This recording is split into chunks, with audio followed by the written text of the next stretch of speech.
അപ്പോസ്തലപ്രവർത്തനങ്ങൾ അദ്ധ്യായം 13. ബർണ്ണബാസും സാവൂളും അയക്കപ്പെടുന്നു. അന്ത്യോക്യയിലെ സഭയിൽ പ്രവാചകന്മാരും പ്രബോധകന്മാരുമുണ്ടായിരുന്നു.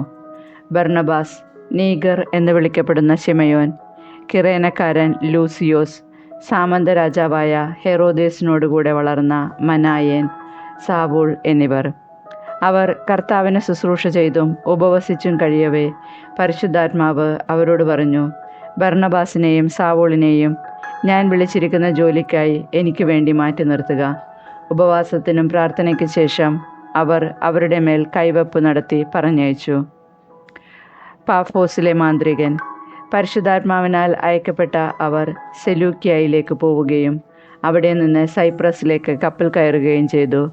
സലാമീസിലെത്തിയപ്പോൾ അവർ യഹൂദരുടെ സിനഗോഗുകളിൽ ദൈവവചനം പ്രസംഗിച്ചു. അവരെ സഹായിക്കാൻ യോഹന്നാനും ഉണ്ടായിരുന്നു. അവർ ദ്വീപ് മുഴുവൻ ചുറ്റി സഞ്ചരിച്ച് പാഫോസിലെത്തിയപ്പോൾ ഒരു മന്ത്രവാദിയെ കണ്ടുമുട്ടി. അവൻ ബർ യേശു എന്നു പേരുള്ള യഹൂദനായ ഒരു വ്യാജ പ്രവാചകനായിരുന്നു. ഉപസ്ഥാനപതിയും ബുദ്ധിമാനുമായ സെർജിയൂസ് പാവളോസിൻ്റെ ഒരു സദസ്യനായിരുന്നു അവൻ. ഈ ഉപസ്ഥാനപതി ദൈവവചനം ശ്രവിക്കാൻ താൽപ്പര്യപ്പെട്ട് ബർണ്ണബാസിനെയും സാവൂളിനെയും വിളിപ്പിച്ചു. എന്നാൽ മാന്ത്രികനായ എലിമാസ്, മാന്ത്രികൻ എന്നാണ് ഈ പേരിൻ്റെ അർത്ഥം, വിശ്വാസത്തിൽ നിന്ന് ഉപസ്ഥാനപതിയെ വ്യതിചലിപ്പിക്കാൻ ശ്രമിച്ചുകൊണ്ട് അവരെ തടഞ്ഞു. പൗലോസ് എന്നുകൂടി പേരുണ്ടായിരുന്ന സാവൂളാകട്ടെ പരിശുദ്ധാത്മാവിനാൽ നിറഞ്ഞ് അവൻ്റെ നേരെ സൂക്ഷിച്ചു നോക്കി പറഞ്ഞു, സാത്താൻ്റെ സന്താനമേ, സകല നീതിക്കും എതിരായവനെ, ദുഷ്ടതയും വഞ്ചനയും നിറഞ്ഞവനെ, ദൈവത്തിൻ്റെ നേർവഴികൾ ദുഷിപ്പിക്കുന്നതിൽ നിന്ന് വിരമിക്കുകയില്ലേ? ഇതാ, കർത്താവിൻ്റെ കരം ഇപ്പോൾ നിന്റെ മേൽ പതിക്കും. നീ അന്ധനായിത്തീരും. കുറേ കാലത്തേക്ക് സൂര്യനെ ദർശിക്കാൻ നിനക്ക് സാധിക്കുകയില്ല. ഉടൻ തന്നെ മൂടലും അന്ധകാരവും അവനെ ആവരണം ചെയ്തു. തന്നെ കൈക്ക് പിടിച്ച് നയിക്കാൻ അവൻ ആളുകളെ അന്വേഷിച്ച് ചുറ്റിത്തിരിഞ്ഞു. ഈ സംഭവം കണ്ടപ്പോൾ ഉപസ്ഥാനപതി കർത്താവിൻ്റെ പ്രബോധനത്തെക്കുറിച്ച് അത്ഭുതപ്പെടുകയും വിശ്വാസം സ്വീകരിക്കുകയും ചെയ്തു. പൗലോസ് അന്ത്യോക്യയിൽ. പൗലോസും കൂടെയുള്ളവരും പാഫോസിൽ നിന്ന് കപ്പൽ യാത്ര ചെയ്ത് പാംഫീലിയയിലെ പെർഗായിലെത്തി. യോഹന്നാൻ അവരെ വിട്ട് ജെറുസലേമിലേക്ക് മടങ്ങിപ്പോയി. എന്നാൽ അവർ പെർഗ കടന്ന് പിസീദിയിലെ അന്ത്യോക്യയിൽ വന്നെത്തി. സാബത്ത് ദിവസം അവർ സിനഗോഗിൽ പ്രവേശിച്ച് അവിടെ ഉപവിഷ്ടരായി. നിയമവും പ്രവചനങ്ങളും വായിച്ചു കഴിഞ്ഞപ്പോൾ സിനഗോഗിലെ അധികാരികൾ ആളയച്ച് അവരോട് ഇപ്രകാരം പറയിച്ചു, സഹോദരന്മാരെ, നിങ്ങളിൽ ആർക്കെങ്കിലും ജനങ്ങൾക്ക് ഉപദേശം നൽകാനുണ്ടെങ്കിൽ പറയാം. അപ്പോൾ പൗലോസ് എഴുന്നേറ്റ് നിന്ന് കൈകൊണ്ട് ആംഗ്യം കാണിച്ചിട്ട് പറഞ്ഞു, ഇസ്രായേൽ ജനമേ, ദൈവത്തെ ഭയപ്പെടുന്നവരെ ശ്രദ്ധിക്കുവേൻ. ഈ ഇസ്രായേൽ ജനതയുടെ ദൈവം നമ്മുടെ പിതാക്കന്മാരെ തിരഞ്ഞെടുത്തു. ഈജിപ്തിൽ വസിച്ചിരുന്ന കാലത്ത് അവരെ അവിടെ നിന്ന് ഒരു വലിയ ജനതയാക്കി. തൻ്റെ ശക്തമായ ഭുജം കൊണ്ട് അവിടെ നിന്ന് അവരെ കൊണ്ടുപോരുകയും ചെയ്തു. അവിടുന്ന് 40 വർഷത്തോളം മരുഭൂമിയിൽ അവരോട് ക്ഷമാപൂർവം പെരുമാറി. കാനാൻ ദേശത്ത് വെച്ച് 7 ജാതികളെ നശിപ്പിച്ചതിനു ശേഷം അവരുടെ ഭൂമി 150 വർഷത്തോളം ഇസ്രായേൽക്കാർക്ക് അവകാശമായി കൊടുത്തു. അതിനുശേഷം അവിടെ നിന്ന് പ്രവാചകനായ സാമുവലിൻ്റെ കാലം വരെ അവർക്ക് ന്യായാധിപന്മാരെ നൽകി. പിന്നീട് അവർ ഒരു രാജാവിന് വേണ്ടി അപേക്ഷിച്ചു. ബെഞ്ചമിൻ ഗോത്രത്തിൽപ്പെട്ട കിഷിൻ്റെ പുത്രൻ സാവൂളിനെ 40 വർഷത്തേക്ക് ദൈവം അവർക്ക് നൽകി. അനന്തരം അവനെ നീക്കം ചെയ്തിട്ട് ദാവീദിനെ അവരുടെ രാജാവായി അവിടുന്ന് ഉയർത്തി. അവനെക്കുറിച്ച് ഇപ്രകാരം അവിടുന്ന് സാക്ഷ്യപ്പെടുത്തിയിരിക്കുന്നു, ജസ്സയുടെ പുത്രനായ ദാവീദിൽ എൻ്റെ ഹൃദയത്തിനിണങ്ങിയ ഒരു മനുഷ്യനെ ഞാൻ കണ്ടെത്തിയിരിക്കുന്നു. അവൻ എൻ്റെ ഹിതം നിറവേറ്റും. വാഗ്ദാനം ചെയ്തിരുന്നതുപോലെ അവൻ്റെ വംശത്തിൽ നിന്ന് ഇസ്രായേലിന് രക്ഷകനായി യേശുവിനെ ദൈവമുയർത്തിയിരിക്കുന്നു. അവൻ്റെ ആഗമനത്തിനു മുമ്പ് യോഹന്നാൻ ഇസ്രായേലിലെ എല്ലാ ജനതയോടും അനുതാപത്തിൻ്റെ ജ്ഞാനസ്നാനം പ്രസംഗിച്ചു. തൻ്റെ ദൗത്യം അവസാനിക്കാറായപ്പോൾ യോഹന്നാൻ പറഞ്ഞു, ഞാൻ ആരെന്നാണ് നിങ്ങളുടെ സങ്കല്പം? ഞാൻ അവനല്ല, എന്നാൽ ഇതാ, എനിക്ക് ശേഷം അവൻ വരുന്നു. അവൻ്റെ പാദരക്ഷ അഴിക്കാൻ ഞാൻ യോഗ്യനല്ല. സഹോദരരെ, അബ്രാഹത്തിൻ്റെ സന്തതികളെ, ദൈവഭയമുള്ളവരെ, നമ്മുടെ അടുത്തേക്ക് ഈ രക്ഷയുടെ വചനം അയക്കപ്പെട്ടിരിക്കുന്നു.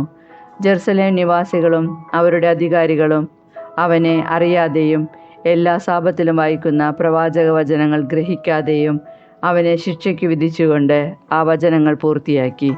മരണശിക്ഷ അർഹിക്കുന്ന ഒരു കുറ്റവും അവനിൽ കാണാതിരുന്നിട്ടും അവനെ വധിക്കാൻ അവർ പീലാത്തോസിനോട് ആവശ്യപ്പെട്ടു. അവനെക്കുറിച്ച് എഴുതപ്പെട്ടിരുന്നതെല്ലാം പൂർത്തിയായപ്പോൾ അവർ അവനെ കുരിശിൽ നിന്നിറക്കി കല്ലറയിൽ സംസ്കരിച്ചു. എന്നാൽ ദൈവം അവനെ മരിച്ചവരിൽ നിന്ന് ഉയർപ്പിച്ചു.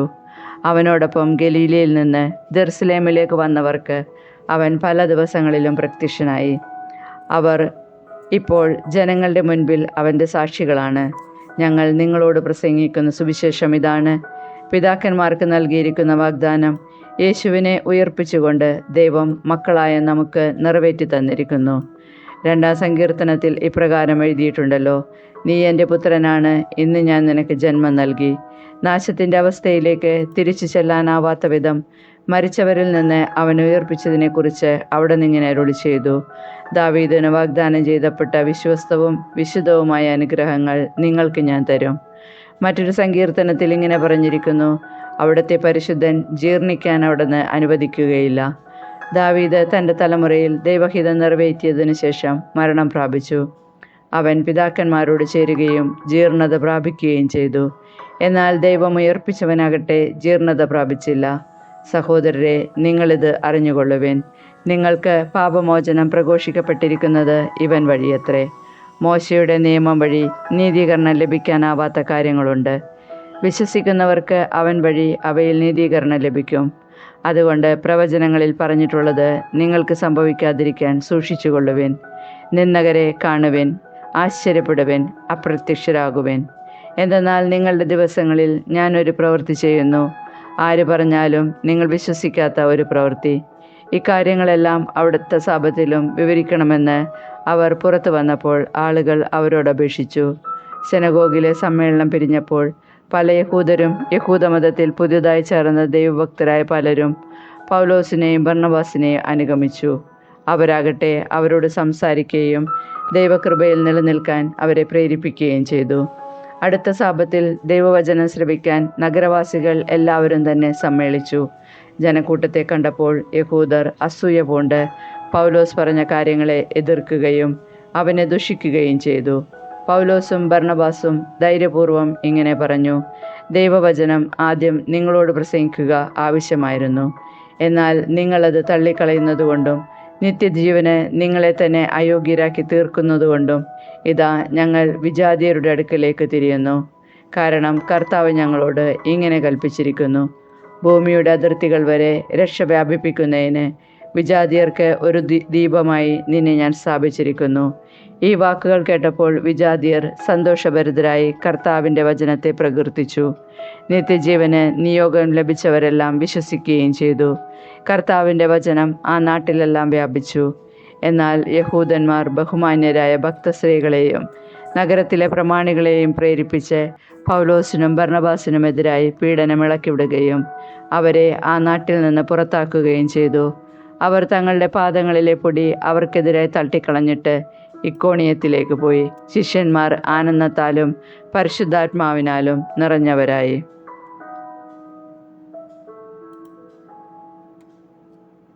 അപ്പോസ്തല പ്രവർത്തനങ്ങൾ അധ്യായം 14. പൗലോസ് ഇക്കോണിയത്തിൽ. അവർ ഇക്കോണിയത്തിലെ യഹൂദരുടെ സിനഗോഗിൽ പ്രവേശിച്ച് പ്രസംഗിച്ചു. യഹൂദരും ഗ്രീക്കുകാരും അടങ്ങിയ ഒരു വലിയ ഗണം വിശ്വസിച്ചു.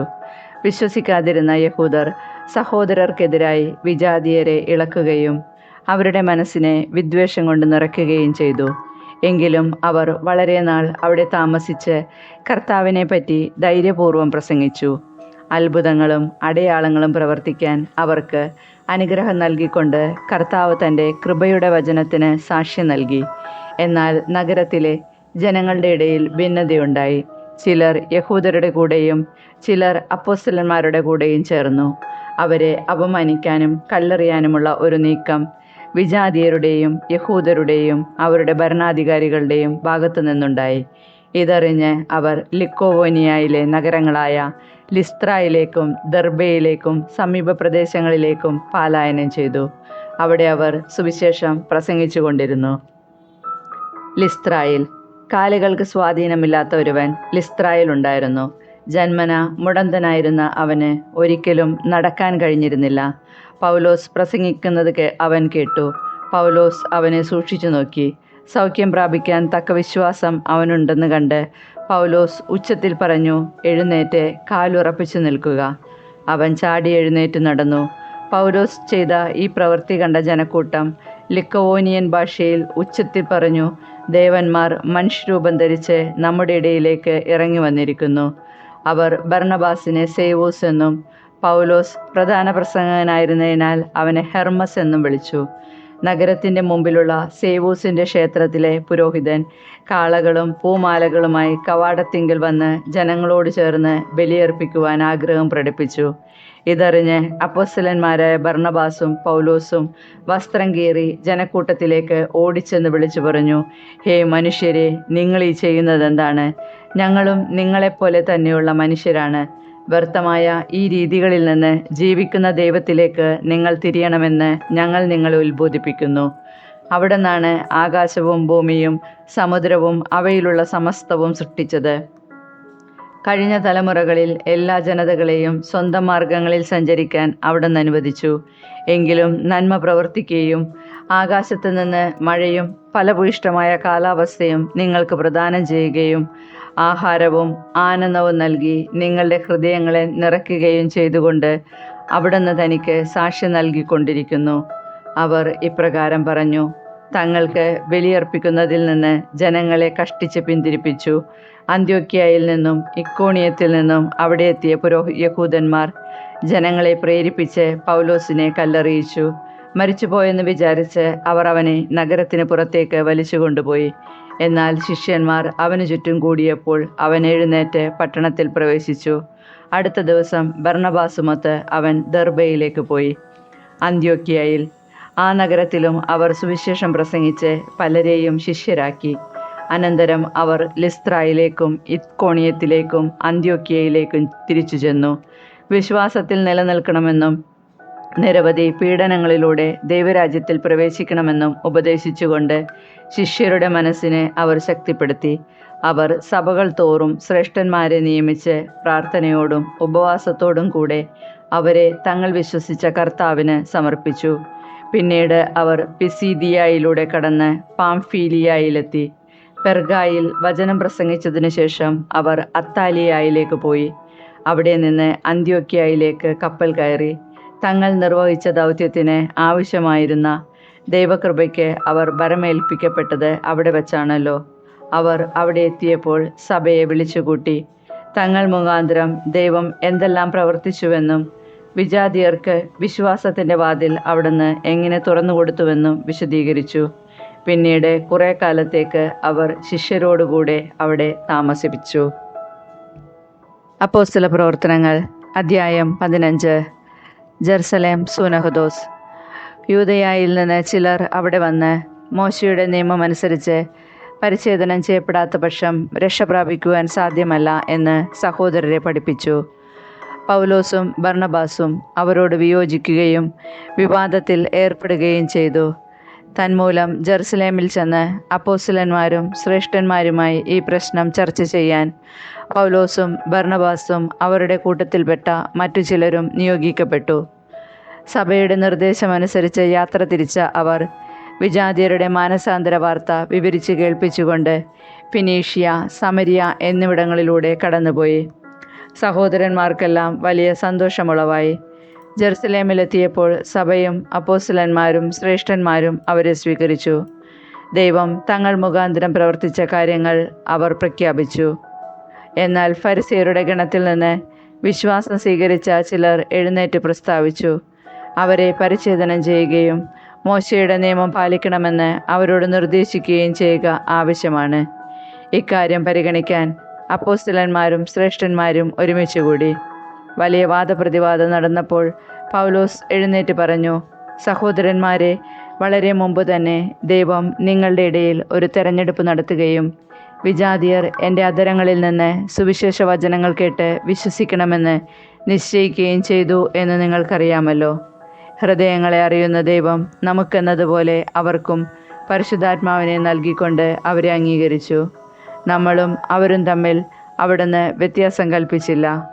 അവരുടെ ഹൃദയങ്ങളെയും വിശ്വാസം കൊണ്ട് പവിത്രീകരിച്ചു. അതുകൊണ്ട് നമ്മുടെ പിതാക്കന്മാർക്കോ നമുക്കോ താങ്ങാൻ വയ്യാതിരുന്ന ഒരു നുകം ഇപ്പോൾ ശിഷ്യരുടെ ചുമലിൽ വച്ച് കെട്ടി, എന്തിന് ദൈവത്തെ നിങ്ങൾ പരീക്ഷിക്കുന്നു? അവരെ പോലെ തന്നെ നാമും രക്ഷ പ്രാപിക്കുന്നത് കർത്താവായ യേശുവിൻ്റെ കൃപയാലാണെന്ന് നാം വിശ്വസിക്കുന്നു. സമൂഹം നിശബ്ദമായിരുന്നു. തങ്ങൾ വഴി വിജാതിയരുടെ ഇടയിൽ ദൈവം പ്രവർത്തിച്ച അത്ഭുതങ്ങളും അടയാളങ്ങളും ബർണബാസും പൗലോസും വിവരിച്ചത് അവർ ശ്രദ്ധാപൂർവം കേട്ടുകൊണ്ടിരുന്നു. അവർ പറഞ്ഞവസാനിച്ചപ്പോൾ യാക്കോബ് പറഞ്ഞു, സഹോദരന്മാരെ, ഞാൻ പറയുന്നത് കേൾക്കുവേൻ. തൻ്റെ നാമത്തിനു വേണ്ടി വിജാതിയരിൽ നിന്ന് ഒരു ജനത്തെ തിരഞ്ഞെടുക്കാൻ ദൈവം ആദ്യം അവരെ സന്ദർശിച്ചത് എങ്ങനെയെന്ന് ശിമിയോൻ വിവരിച്ചുവല്ലോ. പ്രവാചകന്മാരുടെ വാക്കുകൾ ഇതിനോട് പൂർണ്ണമായി യോജിക്കുന്നു. ഇങ്ങനെ എഴുതപ്പെട്ടിരിക്കുന്നു: ഇതിനുശേഷം ഞാൻ തിരിച്ചു വരും. ദാവീദിൻ്റെ വീണുപോയ കൂടാരം ഞാൻ വീണ്ടും പണിയും. അതിൻ്റെ നഷ്ടശിഷ്ടങ്ങളിൽ നിന്ന് ഞാൻ അതിനെ പുതുക്കി പണിയും. അതിനെ ഞാൻ വീണ്ടും ഉയർത്തി നിർത്തും. കർത്താവ് അരുളി ചെയ്യുന്നു. ശേഷിക്കുന്ന ജനങ്ങളും എൻ്റെ നാമത്തിന് പ്രതിഷ്ഠിക്കപ്പെട്ടിരിക്കുന്ന വിജാതിയരും കർത്താവിനെ അന്വേഷിക്കുന്നതിന് വേണ്ടിയാണിത്. അവിടുന്ന് പുരാതന കാലം മുതൽ ഇതെല്ലാം വ്യക്തമാക്കിയിട്ടുണ്ട്. അതിനാൽ ദൈവത്തിലേക്ക് തിരിയുന്ന വിജാതിയരെ നാം വിഷമിപ്പിക്കരുത് എന്നാണ് എൻ്റെ അഭിപ്രായം. എന്നാൽ അവർ വിഗ്രഹാരാധനയെ സംബന്ധിക്കുന്ന മാലിന്യത്തിൽ നിന്നും വ്യഭിചാരത്തിൽ നിന്നും കഴുത്ത് ഞെരിച്ച് കൊല്ലപ്പെട്ടവയിൽ നിന്നും രക്തത്തിൽ നിന്നും അകന്നിരിക്കാൻ അവർക്കെഴുതണം. എന്തെന്നാൽ തലമുറകൾക്ക് മുമ്പ് തന്നെ എല്ലാ നഗരങ്ങളിലും മോശയുടെ നിയമം പ്രഘോഷിക്കുന്ന ചിലരുണ്ടായിരുന്നു. എല്ലാ സാപത്തിലും സിനഗോഗുകളിൽ അത് വായിക്കുകയും ചെയ്യുന്നുണ്ട്. സൂനഹദോസ് തീരുമാനം. തങ്ങളിൽ നിന്ന് ചിലരെ തിരഞ്ഞെടുത്ത് ബർണബാസിനോടും പൗലോസിനോടുമൊപ്പം അന്ത്യോക്യയിലേക്ക് അയക്കുന്നത് നന്നായിരിക്കുമെന്ന് അപ്പോസ്തലന്മാർക്കും ശ്രേഷ്ഠന്മാർക്കും സഭയ്ക്ക് മുഴുവനും തോന്നി. സഹോദരന്മാരിൽ നേതാക്കന്മാരായിരുന്ന ബർണബാസ് എന്ന് വിളിക്കുന്ന യൂദാസിനെയും സീലാസിനെയും ഒരെഴുത്തുമായി അവർ അയച്ചു. എഴുത്ത് ഇപ്രകാരമായിരുന്നു: അപ്പോസ്തലന്മാരും ശ്രേഷ്ഠന്മാരുമായ സഹോദരന്മാർ, അന്ത്യോക്യയിലെയും സിറിയയിലെയും കിലീക്കിയയിലെയും വിജാതിയരിൽ നിന്നുള്ള സഹോദരരായ നിങ്ങൾക്ക് അഭിവാദനം അർപ്പിക്കുന്നു. ഞങ്ങളിൽ ചിലർ പ്രസംഗങ്ങൾ മുഖേന നിങ്ങൾക്ക് മനഃശാഞ്ചല്യം വരുത്തിക്കൊണ്ട് നിങ്ങളെ ബുദ്ധിമുട്ടിച്ചുവെന്ന് ഞങ്ങൾ കേട്ടു. ഞങ്ങൾ അവർക്ക് യാതൊരു നിർദ്ദേശവും നൽകിയിരുന്നില്ല. അതുകൊണ്ട് തിരഞ്ഞെടുക്കപ്പെട്ട അവരെ നമ്മുടെ പ്രിയപ്പെട്ട ബർണബാസിനോടും പൗലോസിനോടുമൊപ്പം നിങ്ങളുടെ അടുക്കലേക്ക് അയക്കുന്നത് നന്നായിരിക്കുമെന്ന് ഞങ്ങൾ ഏകകണ്ഠമായി തീരുമാനിച്ചു. അവർ നമ്മുടെ കർത്താവായ യേശുക്രിസ്തുവിൻ്റെ നാമത്തെ പ്രതി സ്വന്തം ജീവനെപ്പോലും പണയപ്പെടുത്തിയിരിക്കുന്നവരാണല്ലോ. അതുകൊണ്ട് ഞങ്ങൾ യൂദാസിനെയും സീലാസിനെയും അയച്ചിരിക്കുന്നു. ഈ കാര്യങ്ങൾ തന്നെ അവർ നിങ്ങളോട് നേരിട്ട് സംസാരിക്കുന്നതായിരിക്കും. താഴെ പറയുന്ന അത്യാവശ്യ കാര്യങ്ങളെക്കാൾ കൂടുതലായി ഒരു ഭാരവും നിങ്ങളുടെ മേൽ ചുമത്താതിരിക്കുന്നതാണ് നല്ലതെന്ന് പരിശുദ്ധാത്മാവിനും ഞങ്ങൾക്കും തോന്നി. വിഗ്രഹങ്ങൾക്ക് അർപ്പിച്ച വസ്തുക്കൾ, രക്തം, കഴുത്ത് ഞെരിച്ച് കൊല്ലപ്പെട്ടവ, വ്യഭിചാരം എന്നിവയിൽ നിന്നും നിങ്ങൾ അകന്നിരിക്കണം. ഇവയിൽ നിന്ന് അകന്നിരുന്നാൽ നിങ്ങൾക്ക് നന്ന്. മംഗളാശംസകൾ. അവർ യാത്ര തിരിച്ച് അന്ത്യോക്യയിലെത്തി. ജനങ്ങളെ മുഴുവൻ വിളിച്ചുകൂട്ടി എഴുത്ത് അവരെ ഏൽപ്പിച്ചു. അവർ ആ ഉപദേശം വായിച്ച് സന്തുഷ്ടരായി. പ്രവാചകന്മാർ കൂടിയിരുന്ന യൂദാസും സീലാസും സഹോദരർക്ക് വളരെ ഉപദേശങ്ങൾ നൽകുകയും അവരെ വിശ്വാസത്തിൽ ശക്തിപ്പെടുത്തുകയും ചെയ്തു. അവർ കുറേ നാൾ അവിടെ ചെലവഴിച്ചു. പിന്നീട് അവരെ അയച്ചവരുടെ അടുക്കലേക്ക് സഹോദരർ അവരെ സൗഹാർദ്ദപൂർവ്വം യാത്രയാക്കി. എന്നാൽ പൗലോസും ബർണബാസും മറ്റു പലരോടുമൊപ്പം കർത്താവിൻ്റെ വചനം പ്രസംഗിക്കുകയും പഠിപ്പിക്കുകയും ചെയ്തുകൊണ്ട് അന്ത്യോക്യയിൽ താമസിച്ചു. പൗലോസും ബർണബാസും വേർപിരിയുന്നു. കുറേ ദിവസം കഴിഞ്ഞപ്പോൾ പൗലോസ് ബർണബാസിനോട് പറഞ്ഞു, വരൂ, നാം കർത്താവിൻ്റെ വചനം പ്രസംഗിച്ച എല്ലാ നഗരങ്ങളിലും തിരിച്ചു ചെന്ന് സഹോദരരെ സന്ദർശിച്ച് അവർ എങ്ങനെ കഴിയുന്നുവെന്ന് അറിയാം. മർക്കോസ് എന്ന് വിളിക്കപ്പെടുന്ന യോഹന്നാനെ കൂടി കൊണ്ടുപോകാൻ ബർണബാസ് ആഗ്രഹിച്ചു. എന്നാൽ പാംഫീലിയയിൽ വെച്ച് തങ്ങളിൽ നിന്ന് പിരിഞ്ഞു പോവുകയും പിന്നീട് ജോലിയിൽ തങ്ങളോട് ചേരാതിരിക്കുകയും ചെയ്ത ഒരുവനെ കൂടെ കൊണ്ടുപോകാതിരിക്കുകയാണ് നല്ലത് എന്നായിരുന്നു പൗലോസിൻ്റെ പക്ഷം. ശക്തമായ അഭിപ്രായ ഭിന്നത മൂലം അവർ പിരിഞ്ഞു. ബർണബാസ് മർക്കോസിനെയും കൂട്ടി സൈപ്രസിലേക്ക് കപ്പൽ കയറി. പൗലോസ് സീലാസിനെ തിരഞ്ഞെടുത്ത് അവനോടുകൂടെ യാത്ര തിരിച്ചു. സഹോദരരെല്ലാം അവരെ കർത്താവിൻ്റെ കൃപയ്ക്ക് ബരമേൽപ്പിച്ചു. അവൻ സഭകളെ ശക്തിപ്പെടുത്തിക്കൊണ്ട് സിറിയയിലൂടെയും കിലിക്കിയയിലൂടെയും സഞ്ചരിച്ചു. അപ്പോസ്തല പ്രവർത്തനങ്ങൾ അധ്യായം 16. തിമോത്തിയോസ്. ദെർബെ, ലിസ്ത്ര എന്നീ സ്ഥലങ്ങളിൽ പൗലോസ് എത്തിച്ചേർന്നു. ലിസ്ത്രയിൽ തിമോത്തിയോസ് എന്നു പേരുള്ള ശിഷ്യനുണ്ടായിരുന്നു, വിശ്വാസിനിയായ ഒരു യഹൂദ സ്ത്രീയുടെ മകൻ. എന്നാൽ അവൻ്റെ പിതാവ് ഗ്രീക്കുകാരനായിരുന്നു. ലിസ്ത്ര, ഇക്കോണിയം എന്നിവിടങ്ങളിലെ സഹോദരർക്ക് അവനെപ്പറ്റി നല്ല മതിപ്പുണ്ടായിരുന്നു. അവനെ തൻ്റെ കൂടെ കൊണ്ടുപോകാൻ പൗലോസ് തീരുമാനിച്ചു. ആ സ്ഥലങ്ങളിലുള്ള യഹൂദരെ പരിഗണിച്ച് പൗലോസ് അവന് പരിച്ഛേദന കർമ്മം നടത്തി. എന്തെന്നാൽ അവൻ്റെ പിതാവ് ഗ്രീക്കുകാരനാണെന്ന് അവരെല്ലാവരും അറിഞ്ഞിരുന്നു. ജെറുസലേമിൽ വെച്ച് അപ്പോസ്തലന്മാരും ശ്രേഷ്ഠന്മാരും എടുത്ത തീരുമാനങ്ങൾ അനുസരിക്കണമെന്ന് അവർ നഗരങ്ങളിലൂടെ ചുറ്റി സഞ്ചരിക്കവേ അവിടെയുള്ളവരെ അറിയിച്ചു. തന്മൂലം സഭകൾ വിശ്വാസത്തിൽ ശക്തിപ്പെടുകയും അവരുടെ എണ്ണം അനുദിനം വർദ്ധിക്കുകയും ചെയ്തു.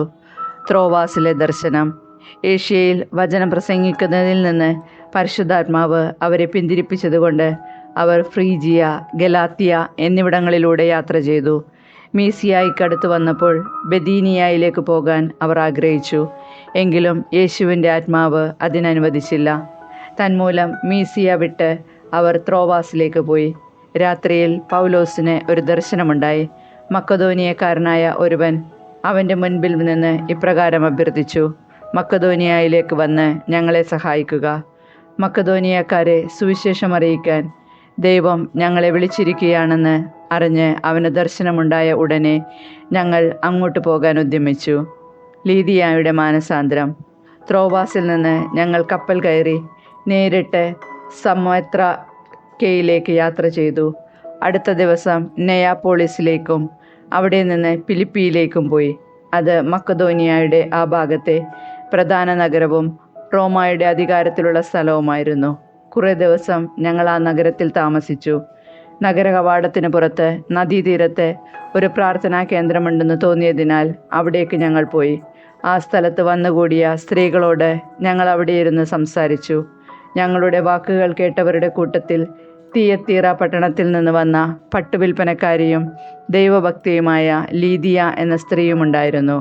പൗലോസ് പറഞ്ഞ കാര്യങ്ങൾ സ്വീകരിക്കാൻ കർത്താവ് അവളുടെ ഹൃദയം തുറന്നു. കുടുംബസമേതം ജ്ഞാനസ്നാനം സ്വീകരിച്ച അവൾ ഞങ്ങളോട് പറഞ്ഞു: കർത്താവിൽ വിശ്വസിക്കുന്നവളായി എന്നെ നിങ്ങൾ ഗണിക്കുന്നെങ്കിൽ ഇന്ന് എൻ്റെ ഭവനത്തിൽ വന്ന് താമസിക്കാൻ ഞാൻ നിങ്ങളോട് അപേക്ഷിക്കുന്നു. ഞങ്ങൾ അവൾക്ക് വഴങ്ങി. പൗലോസ് കാരാഗൃഹത്തിൽ. ഞങ്ങൾ പ്രാർത്ഥനാ കേന്ദ്രത്തിലേക്ക് പോകുമ്പോൾ ഭാവി ഫലം പ്രവചിക്കുന്ന ആത്മാവ് ബാധിച്ച ഒരു അടിമ പെൺകുട്ടിയെ കണ്ടു. ഭാവി പ്രവചനം വഴി അവൾ തൻ്റെ യജമാനന്മാർക്ക് വളരെ ആദായമുണ്ടാക്കിയിരുന്നു. അവൾ പൗലോസിൻ്റെയും ഞങ്ങളുടെയും പിറകെ വന്ന് വിളിച്ചു പറഞ്ഞു: ഈ മനുഷ്യർ അത്യുന്നതനായ ദൈവത്തിൻ്റെ ദാസരാണ്. അവർ നിങ്ങളോട് രക്ഷയുടെ മാർഗം പ്രഘോഷിക്കുന്നു. പല ദിവസങ്ങൾ അവൾ ഇപ്രകാരം ചെയ്തു. പൗലോസിനെ ഇത് അസഹ്യപ്പെടുത്തി. അവൻ തിരിഞ്ഞ് അവളിലെ ആത്മാവിനോട് പറഞ്ഞു അവളിൽ നിന്ന് പുറത്തു പോകാൻ. യേശു ക്രിസ്തുവിൻ്റെ നാമത്തിൽ നിന്നോട് ഞാൻ ആജ്ഞാപിക്കുന്നു. തൽക്ഷണം അത് പുറത്തുപോയി. അവളുടെ യജമാനന്മാർ തങ്ങളുടെ ആദായമാർഗം നഷ്ടപ്പെട്ടുവെന്ന് കണ്ടപ്പോൾ പൗലോസിനെയും സീലാസിനെയും പിടികൂടി വലിച്ചിഴച്ച് പൊതുസ്ഥലത്ത് അധികാരികളുടെ മുൻപിൽ കൊണ്ടുവന്നു. അവർ അവരെ ന്യായാധിപന്മാരുടെ മുൻപിൽ കൊണ്ടുവന്ന് ഇപ്രകാരം പറഞ്ഞു: യഹൂദരായ ഇവർ നമ്മുടെ നഗരത്തെ അസ്വസ്ഥമാക്കുന്നു. റോമക്കാരായ നമുക്ക് നിയമപ്രകാരം അംഗീകരിക്കാനോ അനുഷ്ഠിക്കാനോ പാടില്ലാത്ത ആചാരങ്ങളെക്കുറിച്ച് ഇവർ പ്രസംഗിച്ച് നടക്കുന്നു. ജനക്കൂട്ടം ഒന്നാകെ അവർക്കെതിരായി ഇളകി വസ്ത്രങ്ങൾ ഉരിഞ്ഞുമാറ്റി അവരെ പ്രഹരിക്കാൻ ന്യായാധിപന്മാർ കൽപ്പന നൽകി. അവരെ വളരെയധികം പ്രഹരിച്ചതിനു ശേഷം കാരാഗൃഹത്തിലടച്ചു. അവർക്ക് ശ്രദ്ധാപൂർവം കാവൽ നിൽക്കാൻ പാറാവുകാരന് നിർദ്ദേശവും കൊടുത്തു. അവൻ കൽപ്പന പ്രകാരം അവരെ കാരാഗൃഹത്തിൻ്റെ ഉള്ളറയിലാക്കി കാലുകൾക്ക് ആമം വെച്ചു. തടവറയിലെ അത്ഭുതം. അർദ്ധരാത്രിയോടടുത്ത് പൗലോസും സീലാസും കീർത്തനം പാടി ദൈവത്തെ സ്തുതിക്കുകയായിരുന്നു. തടവുകാർ അത് കേട്ടുകൊണ്ടിരുന്നു. പെട്ടെന്ന് വലിയൊരു ഭൂകമ്പമുണ്ടായി. കാരാഗൃഹത്തിൻ്റെ അടിത്തറ കുലുങ്ങി. എല്ലാ വാതിലുകളും തുറക്കപ്പെട്ടു. എല്ലാവരുടെയും ചങ്ങലകൾ അഴിഞ്ഞു വീണു. കാവൽക്കാരൻ ഉണർന്നപ്പോൾ കാരാഗൃഹവാതിലുകൾ തുറന്നു കിടക്കുന്നത് കണ്ട് തടവുകാരെല്ലാം രക്ഷപ്പെട്ടുവെന്ന് വിചാരിച്ച് അവൻ വാളൂരി ആത്മഹത്യക്കൊരുങ്ങി. എന്നാൽ പൗലോസ് വിളിച്ചു പറഞ്ഞു: സാഹസം കാണിക്കരുത്, ഞങ്ങളെല്ലാവരും ഇവിടെ തന്നെയുണ്ട്. വിളക്ക് കൊണ്ടുവരുവാൻ വിളിച്ചു പറഞ്ഞിട്ട് അവനകത്തേക്കോടി. പേടിച്ചു വിറച്ച് അവൻ പൗലോസിൻ്റെയും സീലാസിൻ്റെയും കാൽക്കൽ വീണു. അവരെ പുറത്തേക്ക് കൊണ്ടുവന്ന് അവൻ ചോദിച്ചു, യജമാനന്മാരെ, രക്ഷ പ്രാപിക്കാൻ ഞാൻ എന്തു ചെയ്യണം? അവർ പറഞ്ഞു, കർത്താവായ യേശുവിൽ വിശ്വസിക്കുക, നീയും നിന്റെ കുടുംബവും രക്ഷ പ്രാപിക്കും. അവർ അവനോടും അവൻ്റെ വീട്ടിലുള്ളവരോടും കർത്താവിൻ്റെ വചനം പ്രസംഗിച്ചു. അവൻ ആ രാത്രി തന്നെ അവരെ കൊണ്ടുപോയി അവരുടെ മുറിവുകൾ കഴുകി. അപ്പോൾ തന്നെ അവനും കുടുംബവും ജ്ഞാനസ്നാനം സ്വീകരിക്കുകയും ചെയ്തു. അവരെ വീട്ടിലേക്ക് കൂട്ടിക്കൊണ്ടുവന്ന് അവർക്ക് ഭക്ഷണം വിളമ്പി. ദൈവത്തിൽ വിശ്വസിച്ചതുകൊണ്ട് അവനും കുടുംബാംഗങ്ങളും അത്യധികം ആനന്ദിച്ചു. പ്രഭാതമായപ്പോൾ ന്യായാധിപന്മാർ ആ മനുഷ്യരെ വിട്ടയക്കുക എന്ന് കൽപ്പിച്ചുകൊണ്ട് ഭടന്മാരെ അയച്ചു. കാവൽക്കാരൻ ഈ വിവരം പൗലോസിനെ അറിയിച്ചു. ന്യായാധിപന്മാർ നിങ്ങളെ വിട്ടയക്കണമെന്ന് കൽപ്പിച്ചുകൊണ്ട് ആളയച്ചിരിക്കുന്നു. അതുകൊണ്ട് ഇപ്പോൾ നിങ്ങൾക്ക് സമാധാനത്തോടെ പോകാം. എന്നാൽ പൗലോസ് അവരോട് പറഞ്ഞു, റോമാ പൗരന്മാരായ ഞങ്ങളെ വിചാരണ ചെയ്ത് കുറ്റം വിധിക്കാതെ പരസ്യമായി പ്രഹരിച്ചതിനു ശേഷം കാരാഗൃഹത്തിലടച്ചു. ഇപ്പോൾ ഞങ്ങളെ അവർ രഹസ്യമായി വിട്ടയക്കുന്നുവോ? അത് പാടില്ല. അവർ തന്നെ വന്ന് ഞങ്ങളെ വിട്ടയക്കട്ടെ. ഭടന്മാർ ഈ വിവരം ന്യായാധിപന്മാരെ അറിയിച്ചു. അവർ റോമ പൗരന്മാരാണെന്ന് കേട്ടപ്പോൾ ന്യായാധിപന്മാർ ഭയപ്പെട്ടു. അതിനാൽ അവർ വന്ന് അവരോട് ക്ഷമായാചന ചെയ്യുകയും അവരെ പുറത്തു കൊണ്ടുവന്ന് നഗരം വിട്ടു പോകണമെന്ന് അവരോട് അഭ്യർത്ഥിക്കുകയും ചെയ്തു. അവർ കാരാഗൃഹത്തിൽ നിന്ന് പുറത്തു വന്ന് ലീദിയായുടെ വീട്ടിലേക്ക് പോയി. സഹോദരരെ കണ്ട് ഉപദേശങ്ങൾ നൽകിയതിനു ശേഷം അവർ അവിടെ നിന്ന് യാത്ര തിരിച്ചു.